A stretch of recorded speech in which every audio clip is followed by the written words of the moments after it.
Hi, this is Group 4's assembly for the final project. My name is Danielle. I'm a mechanical engineering student at FIU.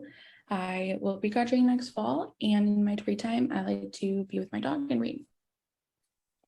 Hello, everyone. My name is Esnel Diaz. I am a biochemistry major here at FIU. I'm currently doing research in topoisomerase. And in my free time, I like playing guitar and ukulele. Hi, my name is Kevin Sanon, and I'm a recent transfer student. I'm majoring in mechanical engineering. And what I like to do in my free time is fix things and work with my hands. Cool. So now we'll go into the parts that we created to make the assembly. The first thing is the model door to show how the rest of the assembly would fit within an actual door. Then we have the inner faceplate, which is a casing for the deadbolt that connects it to the outer frame of the door. Then we also have the deadbolt itself. Then we have the outside cover of the lock, or the knob that allows people to lock the door for privacy. Then we have the knob itself. After that, we also created an outside faceplate that will allow the door to close. We also have the handle of the door from the other side to close it from the other side or open it.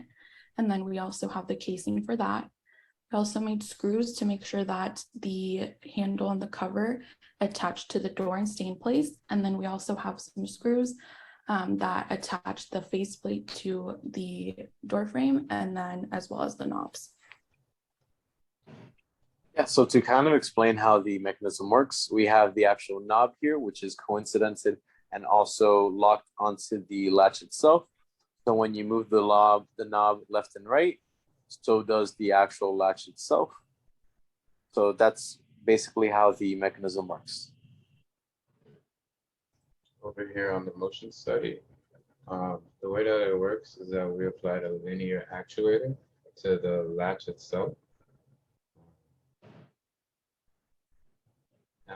The speed is 2 millimeters per second, pretty slow, so that we can get like a good demonstration of how it would work.